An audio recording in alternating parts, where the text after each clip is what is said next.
Okay, so dear Dhamma practitioners, this is our ongoing meditation session. Be comfortable yourself, and once we get connected with our other students, we're ready to start the session for today.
Okay, so dear Dhamma practitioners, be comfortable yourself and relax your body and keep your back straight, neck head straight in one line and your right palm on your left. So gently close your eyes and bring your attention to this bell sound. And while you're focusing to the sound, mentally relax your body, relax your mind, and relax your breathing with your thoughts. So do nothing extra. Just follow the sound, please.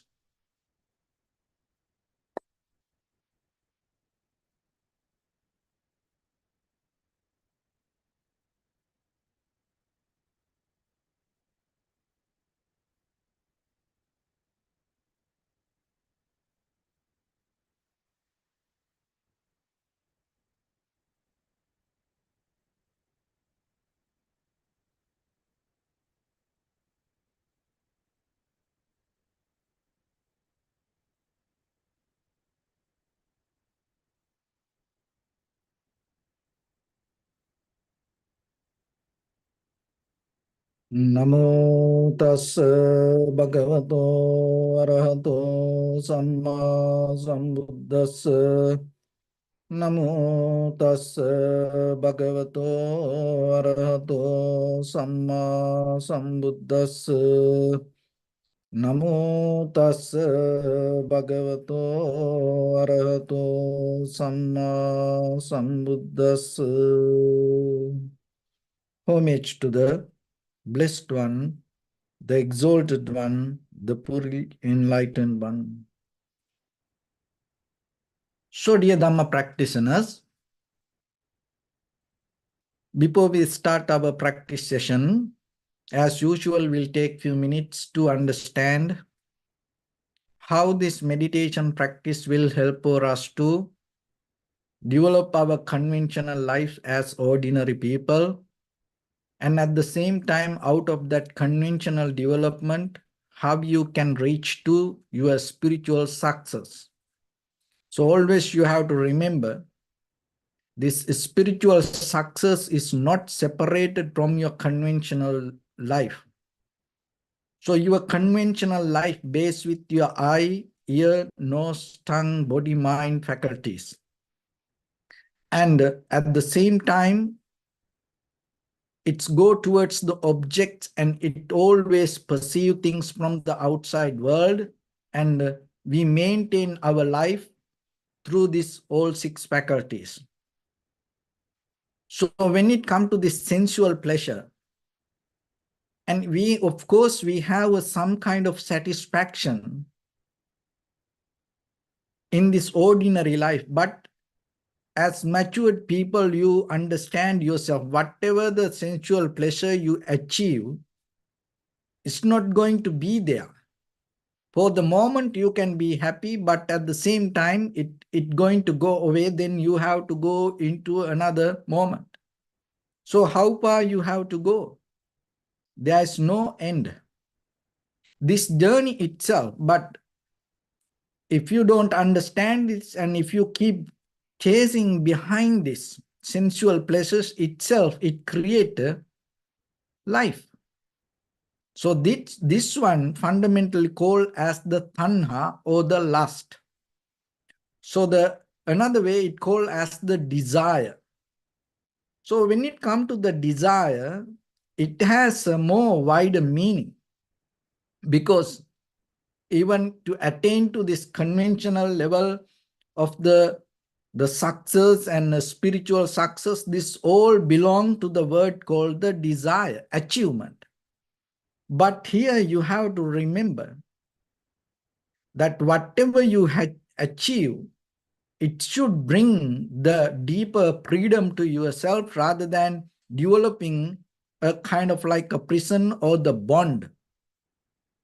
So that is where the wisdom arises. Because in case if you don't have the wisdom, what will happen out of that? Your eye, ear, nose, tongue, body, mind, perception, and whatever the feelings, whatever the experience, whatever the thoughts, that you always build up another kind of craving. So that craving itself become a kind of like a gratification for yourself to keep drive this life in this conventional world. This worldly gratification is not in the outside. It always arises from inside. But as ordinary people, we always look the happiness and satisfaction from outside world. And at the same time, we look the freedom with these outside things. But we have to remember, practicing meditation gives you a deeper, clear understanding to recognize this inner gratification and how the cravingness arise, and at the same time, how this becoming happening inside you. So it is completely thought process. That thought process come out of your bodily, verbally, mentally action, and then it start to build up some kind of reaction and result. So then we build up our life on the top of that. This always keep maintaining action, reaction, result, action, reaction, result. It shall be called our conventional life. So the freedom means how you get out of this. Is there any way you can perform an action that not belong to some kind of reactions or result? How you can do that? So that is where you have to find the wisdom, because in case if you do something and out of that, if there is a reaction happen, it itself become the gratification towards the world. So that means there is a bond you build up out of your own bodily, verbally, mentally action. So then deeply, when it comes to yourself, if you are become very clear with that own your inner thoughts, the very nature of it, and if you understand that nature, then what will happen? You recognize what is this outside nature. So when you observe your thoughts, your sensation, and your moment of experience, what you can see? Basically, you can see that everything is impermanent.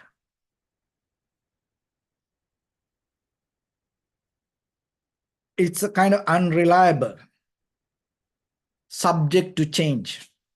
So then just imagine, in the moment that what you experience, if it is itself subject to change, if it itself change or unreliable, or if it is conditioned by something,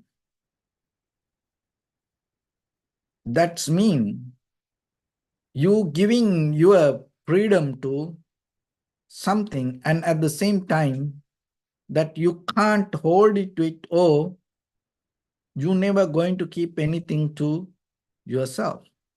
If you understand this nature, you not go behind the world. Of course, you experience that whatever the perception, but deeply you're not going to hold it to it.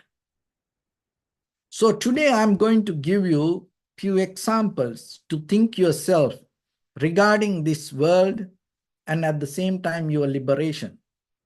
So it's kind of like opening a window for yourself to understand this conventional level itself, not separated from your spiritual liberation. It is the way you handle it. So the very first example is when you try to climb the mountain, of course, you have to know about the destination or the very top of the mountain. So that means you should know the end result. But still, the very first step you take from the bottom of the mountain is very important.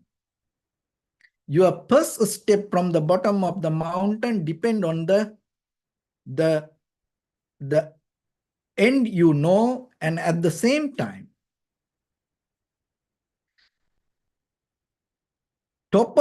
reaching top of the mountain depend on the very first step. So it interconnected. But still, if you think about climb to the top, if you don't take the first step mindfully, what will happen? It just become just an idea. So then when it comes to the desire, you have to be very clear with your spiritual liberation. You should know what you mean by your freedom, what you mean by your liberation, what you mean by nibbana, because there are today there are many meanings people bring, many interpretations. So then it is very important for yourself to know very clearly what you really want out of this practice. So think about it and exercise yourself, practice yourself, and see where you heading. Of course, you don't see the end result. You don't reach to the end result, but you have to know where you heading, and then you take the necessary first step mindfully. So the very first step is important, but at the same time, important your destination.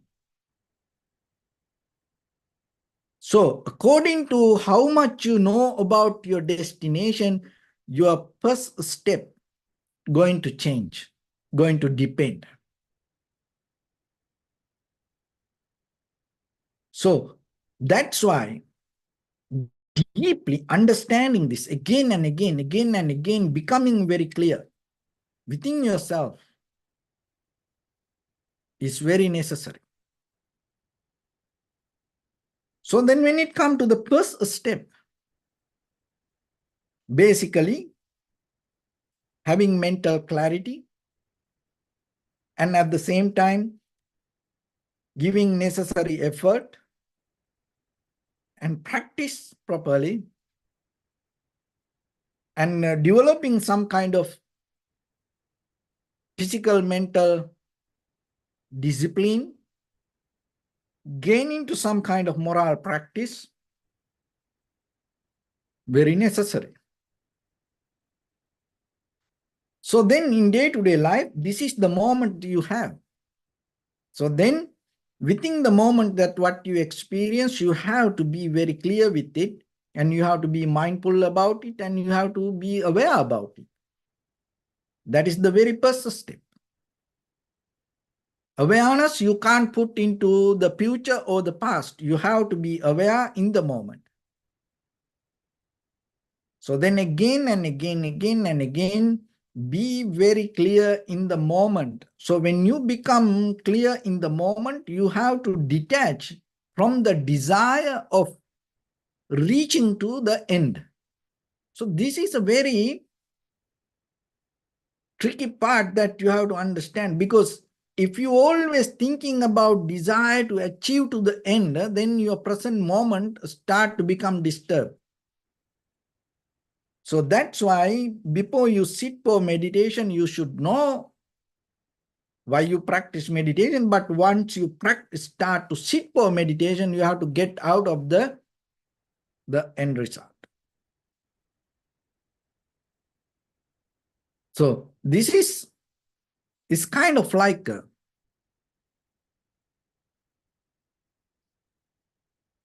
that your awareness itself is like the pilot.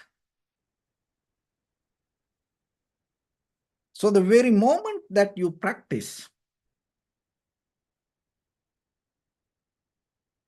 is kind of like that you having the economy class, business class, first class, like that. So whatever the seat you have, doesn't matter. It all depends according to the pilot. So like that, it doesn't matter whatever the technique you practice. Technique itself not going to take you to that your end result. It always depends on the quality of your awareness. So then always remember to focus and brush up your awareness, brush up your awareness. Be very clear within yourself. In the moment, what you experience, be very clear. It's kind of like the pilot. And it doesn't matter you mesmerize that where are you heading and what is your destination, but still, it all depends on the pilot. Just imagine on the way, if the pilot make a mistake, or if your pilot take a decision to go to an emergency land, you can't reach to the destination. So like that, your awareness, you have to work with your awareness.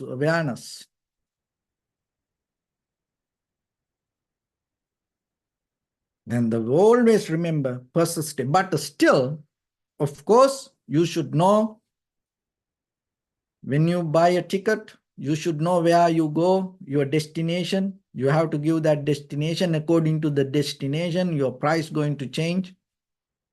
Time period going to change. So like that, be very clear before you practice why you want to practice, what you want out of this practice. If you need the peace, tranquility state, or liberation, or the nibbana, what you mean by it. So try to be very clear what you mean by your freedom, what you mean by your success, what you mean by your nibbana.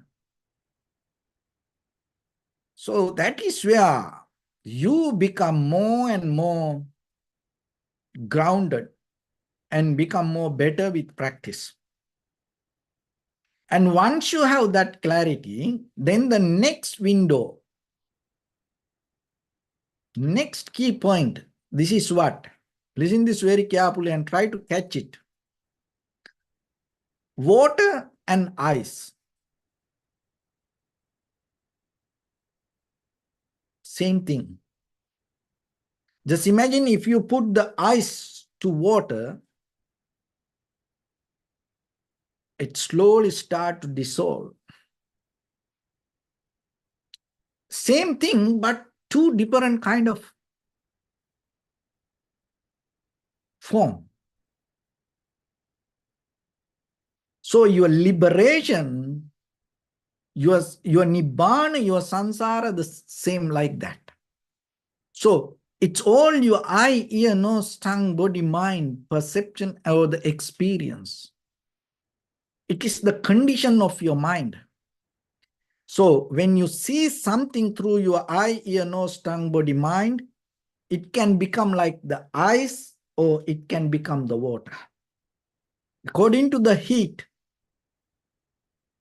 So according to the heat, it's going to become water. And in case if you slowly suck all the heat, it become ice.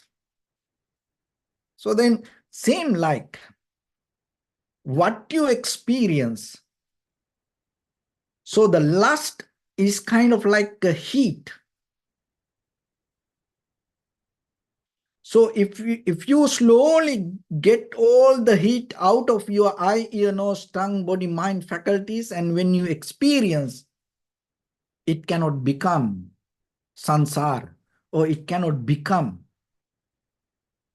a kind of like a gratification. It cannot develop that gratification. You become free from the world.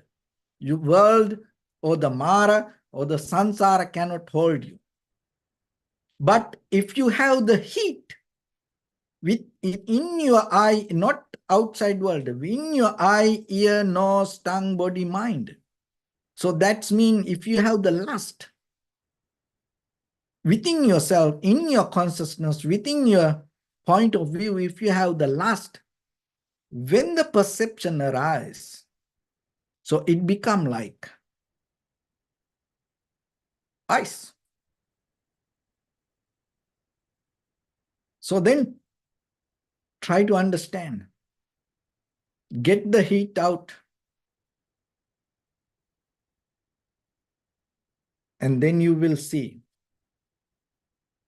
that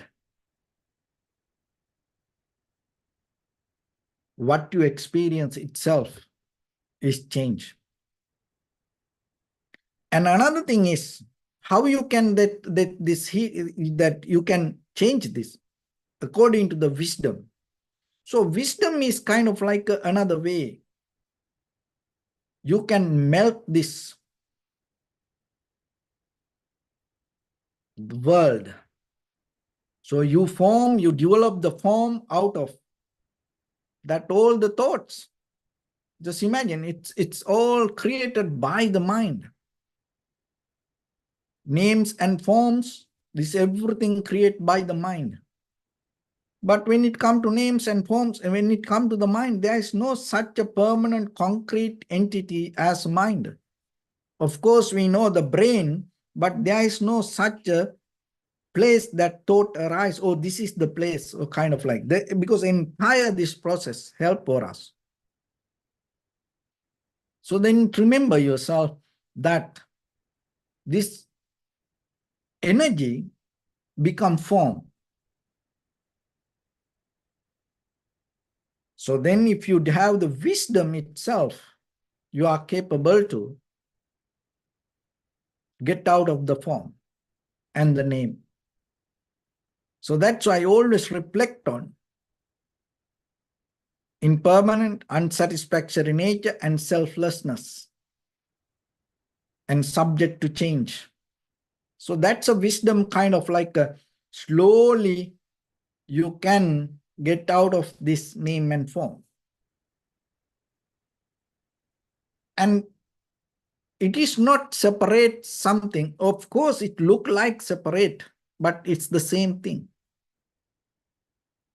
The water and the ice look like difference. And another window that you can understand, sun and stars. So when you see the sun, you can't see the stars. When you see the stars, there is no sun. But without the sun, there is no stars. So same like that whatever you see as good or bad, right or wrong, up and down,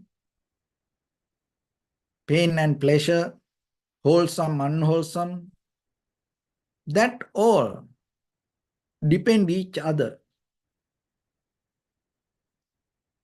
Of course, when it comes to conventional world, it is very necessary that everything that we have to follow the society, culture, traditions, but still you have to remember to gain inner freedom. One day you have to get out of this all the good and bad both. You have to get out of the right and wrong both, not only the wrong part.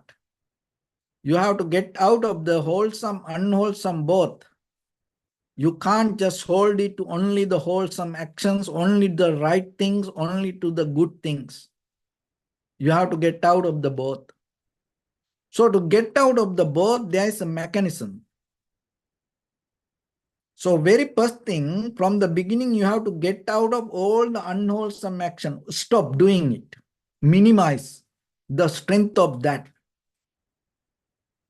And develop all the wholesome actions. Strengthen the ability to perform wholesome actions and strengthen the ability to do the good. But you have to be very careful not to criticize the unwholesome, not to criticize the bad, not to criticize the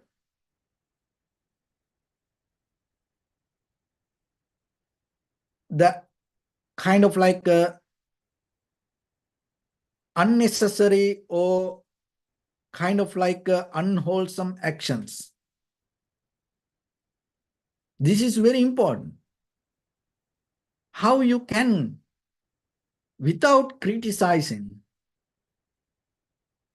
get out of it. Because if you try to criticize, you can't get out of it. It's going to come behind you. That is the basic principle you have to understand. So that's why from the beginning, develop the ability to do the good. Let whatever that unwholesome, only things to be there, only thing you're not going to perform it. But as much as do the good, do the good. But one thing is you don't need to appreciate it. You don't need to appreciate the unwholesome action, but at the same time, you should not criticize it. You should not kind of like think it is bad. Because then what will happen? It will start to come behind you. So you take it as a part of the world. And then yourself, you start to perform more and more and more wholesome actions. And what you mean by wholesome action today, maybe tomorrow it's not going to be like that. And then you become more better, more better. So somehow by the time, once you reach to the highest of the wholesome action, then you are capable to get the power, the ability even to detach from it. That is the day you recognize that the wholesome, unwholesome is kind of like a 50-50. It's both the same. Good or bad, it's kind of like a 50-50. But in the conventional world, you can't apply it like that. We always have to follow the basic principles. We have to obey the law and order. But still, when it comes to your mind, always remember, you have to keep it to the equanimity. So the equanimity is not allowing that both to be there 50-50. No, you withdraw from the both. It's kind of like sometimes people explain the middle path.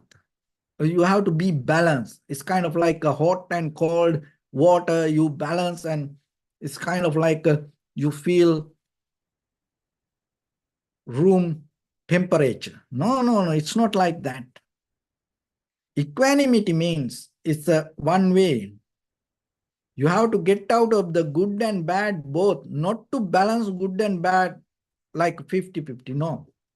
Not to balance right and wrong 50-50. Not the middle that way. You get out of that both and you have the equanimity without criticizing, without appreciation. You take it as a part of the world, you take it as a part of the cause and conditions. So that way,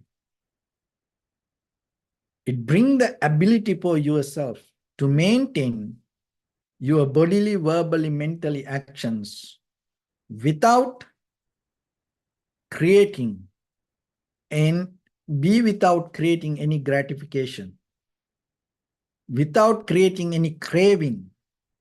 So that is where you can withdraw from becoming. So that is a basic principle. On the bottom of this whole spiritual practice, one is reduce the power of this lust, sensual pleasures, and at the same time, the cravingness to become. So that all depend on deeper the wisdom or the understanding you develop.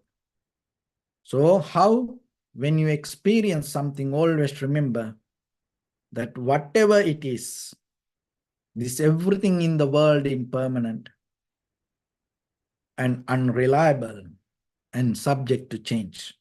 So that will little by little, allow things to be there as it is. And then by the time you are not going to struggle with it, you are not going to fight with it, you are not going to resist the world, but still you are capable to go through that and gain your liberation and your nibbana and your ultimate freedom within your own mind. So with that, let's get into practice a little bit now. So your right palm on your left and neck head straight in one line and be comfortable with your posture. So bring your attention to your body and scan head to toes yourself and say so patveva, or may I be well and happy 3 times.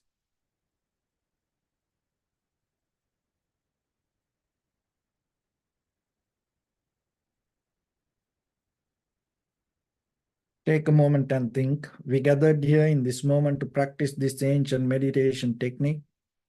All the Buddhas, all the enlightened masters followed this path and achieved wisdom.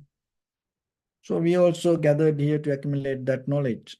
In this moment with this sitting, may my body become more comfortable, may my breath be more smooth, may no difficulties come to me, may all the success come to me. Also think for a moment, this is the last moment we're spending in this very lifetime, and detach your mind from all your past memories and as well as any kind of future thoughts. Just try to remain in the present moment, observing the sensation of your inhalation and exhalation. So in the beginning, deeply and gently, breathe in, breathe out 3 times and find the sensation, please.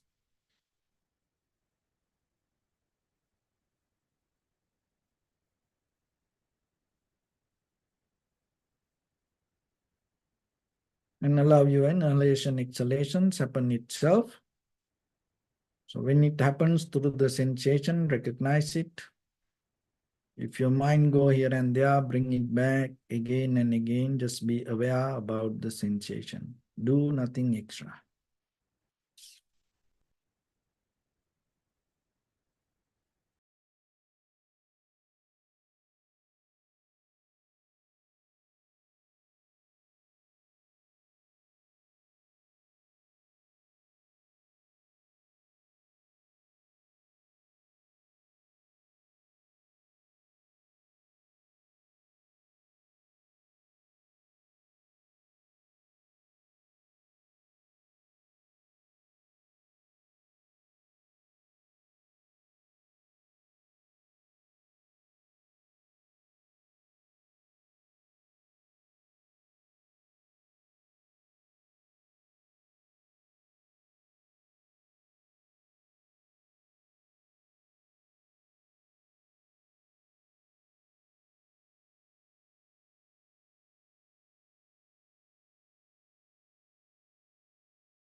Bring your attention to your body, please. Observe your posture.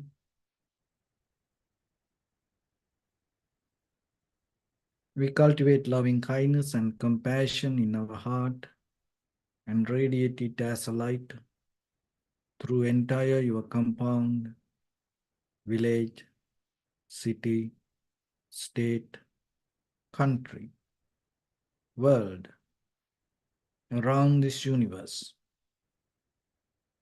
Also as far as you can through galaxies, other planets, stars.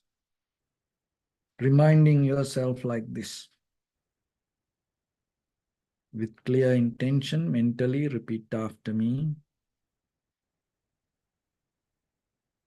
May all living beings in this universe be well and happy.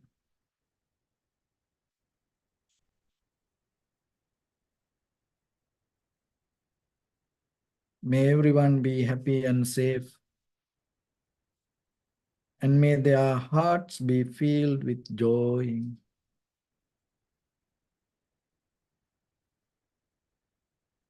May all living beings live in security and in peace.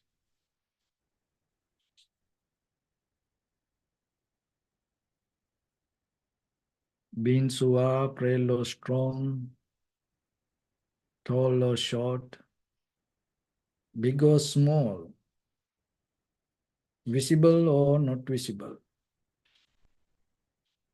near or far away,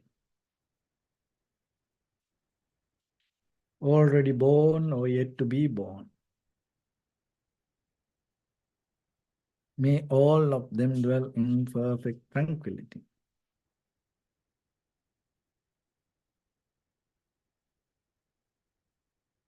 Let no one do harm to anyone.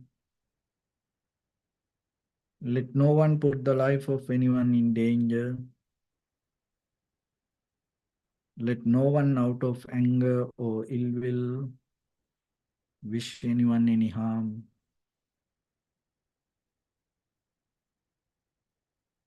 Expand the loving kindness and compassion beginning from your heart.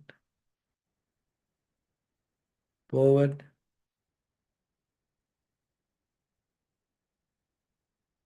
Visualize yourself and send it as a light.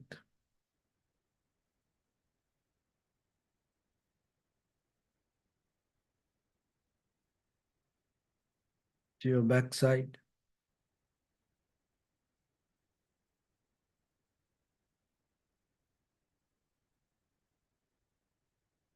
To your left side.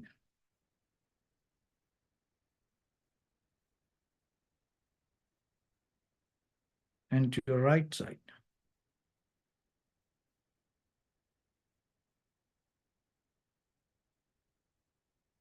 Downward.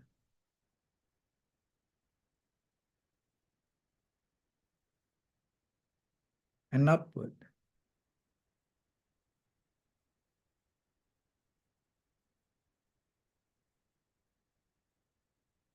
To all six directions at once, like the moon, the sun, spread the light, spread the energy, without any condition, without any limitation, without any resistance or without any judgment. Let your heart to shine with the loving kindness and compassion from the bottom of it, with the maximum effort to the highest. Wishing yourself, may all living beings in this universe be well and happy.